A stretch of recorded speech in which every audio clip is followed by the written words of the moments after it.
وأذن في الناس بالحج يأتوك رجالا وعلى كل ضامر يأتين من كل فج عميق. لبيك لا شريك لك لبيك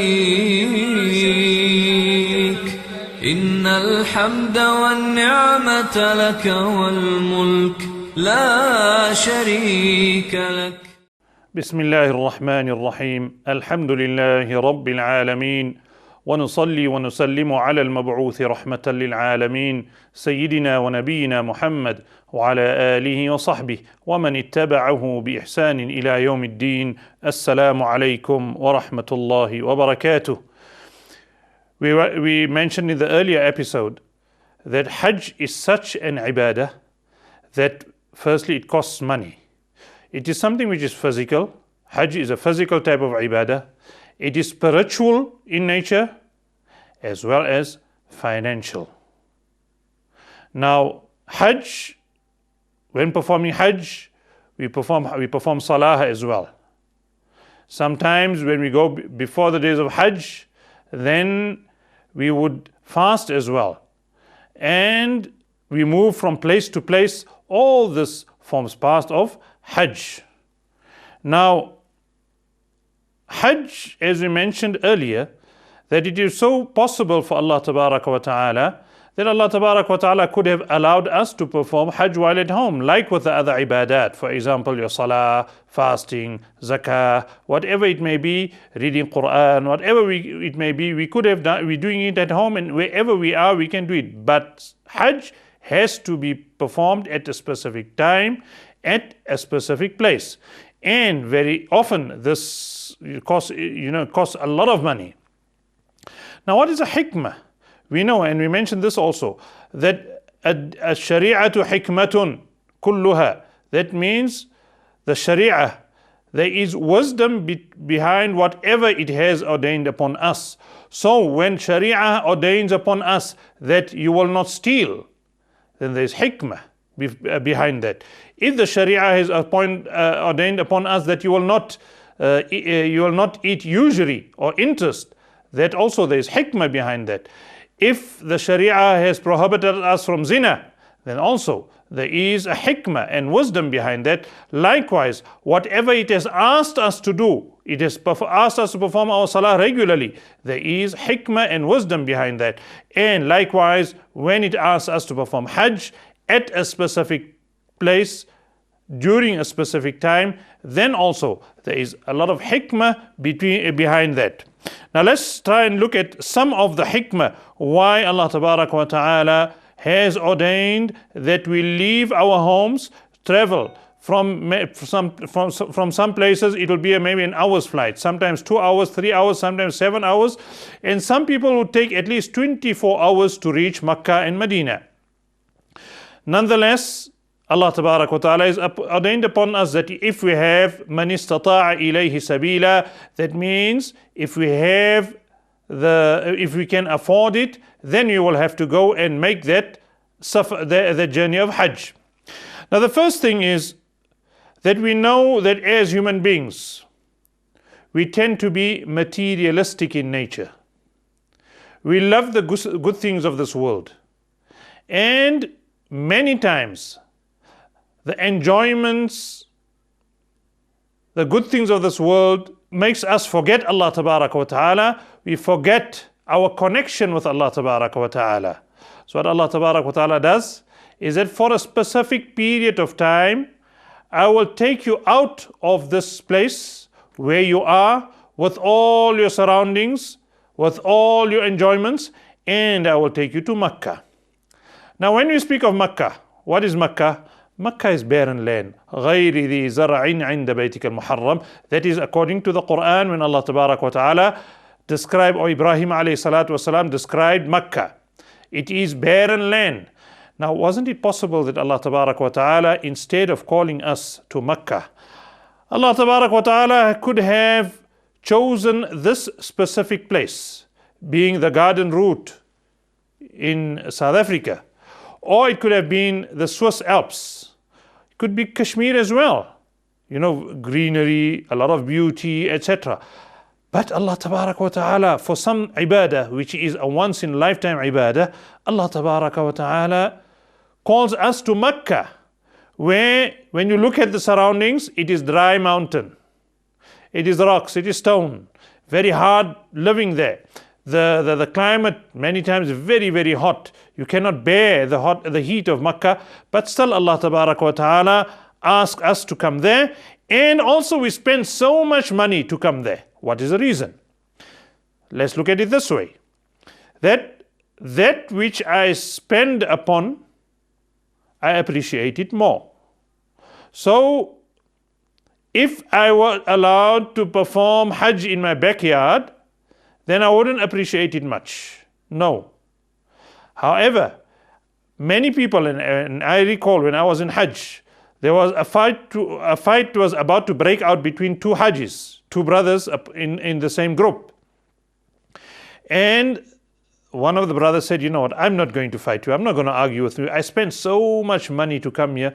Am I going to waste all that because of you? Why?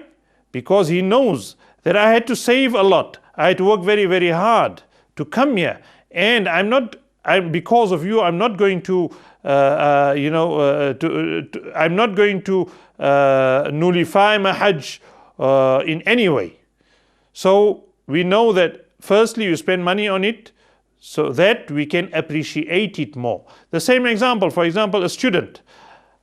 Most students who pay for the tuition, you see that they fare better than those who receive education free of charge. Why? Because I worked hard for it, or my parents worked hard for it. That's why I have to work hard, and I have to make sure that I pass and I am successful, or else whatever investment I have placed in it is gone down the drain. We know that even going in Tabligh, one of the principles or fundamentals of Tabligh is that you use your own wealth. What is the reason that they insist you use your own wealth? So that you make sure that you spend your time correctly. So that is why Allah Tabarak wa Ta'ala ordained upon us Hajj, which becomes very, very expensive at times, and many times we can only afford it once in a lifetime.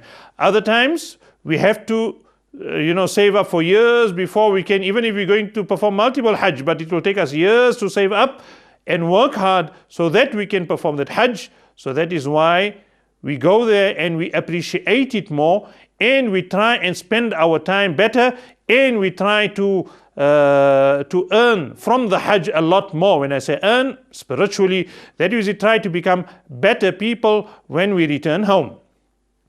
Now the reason why Allah Tabarak wa Ta'ala ordains upon us that Hajj must be performed in such a place where water is not readily available, there is no greenery that you're going to find, the trees also are not green, you will not enjoy them very much, the site around you is not the best site that you will travel towards, but still Allah Tabarak wa Ta'ala calls us to Makkah, which is غَيْرِ ذِي زَرْعٍ. The reason there again is that we know that the only beauty in Makkah will be the Kaaba. The only beauty in Makkah will be the Kaaba. Can you imagine? I'm sitting in front of the Kaaba and I'm distracted with beautiful scenery on my right, on my left, wherever it may be. That wouldn't be a pure Hajj. No, Allah Tabarak wa Ta'ala wants us to focus. When we come for Hajj, we focus. We focus on the purpose why we are there. We focus on our connection with Allah Tabarak wa Ta'ala. And here again, what is the only enjoyment in Hajj is strengthening that connection between myself and Allah Tabarak wa Ta'ala. So whatever I do, I'm going to try and please Allah Tabarak wa Ta'ala. Like I know very, very well, whenever I go for Hajj, then people will come and ask me the smallest of masail. You know, when you're back home, what happens is that we forget. And our salah also, we perform it. Allah knows whether our salah is even accepted. We ask Allah Tabarak wa Ta'ala, whatever weak ibadat we make, Allah Tabarak wa Ta'ala accept it, inshaAllah. However, we know the condition of our salah. We know when fasting also, we make ghibah of people, we backbite of people, we do this, we speak lies, etc. We know only Allah Tabarak wa Ta'ala and ourselves know the condition of our fast as well. And here again, we ask Allah Tabarak wa Ta'ala that please accept even that weak fast of us. We beg of Allah wa ta'ala to accept it. Now here when we go to Mecca, then what it allows us to do is to divorce ourselves from everything. The only beauty, the beauty of the Kaaba, the only enjoyment is my company with Allah wa ta'ala. So when I, at home, when I must perform salah, my salah, I'm not so sure how well I performed it, but ask any person who has been on the journey of Hajj, how do you feel, or how is your salah during Hajj? And he will say that there's just a different there's just a different feeling, that I can actually feel I'm with Allah wa ta'ala while just performing something which I perform every day. My salah I perform every day. Even when I read Quran, I can actually feel that I'm with Allah wa ta'ala and I'm speaking to Allah wa ta'ala. So here again we see that even reading whatever the normal ibadat has a different effect, a different flavor. Why? Because here we are now focusing on Allah wa ta'ala. When we say labbaik Allahumma labbaik, labbaik la sharika laka labbaik, innal hamda wan ni'mata laka wal mulk la sharika lak, it just has a different feeling altogether. So much so that there also I can feel I'm with Allah wa ta'ala. That is why we say Allah wa ta'ala takes us from our hometown, traveling so far. And why? Because Allah wa ta'ala want us to be with Allah wa ta'ala alone. So that is also my message to all those who are performing Hajj, inshallah, that while you are performing Tawaf of the Kaaba, remember that you are with Allah wa ta'ala, be with Allah wa ta'ala alone. It mustn't be. And this we have seen also many times, that a person will be performing Tawaf and will be speaking of some worldly thing there during on the mataf with his colleague. No, when I'm there, remember Tawaf, inshallah, we will discuss that in one of the later episodes. Tawaf is a sign of love for Allah wa ta'ala. Inshallah, that is what we will discuss in one of our subsequent episodes, inshallah. Wassalamu alaikum wa rahmatullahi wa barakatuh. وأذن في الناس بالحج يأتوك رجالا وعلى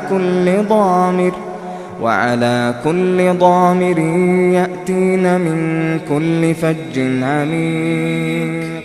لبيك لا شريك لك لبيك، إن الحمد والنعمة لك والملك لا شريك لك.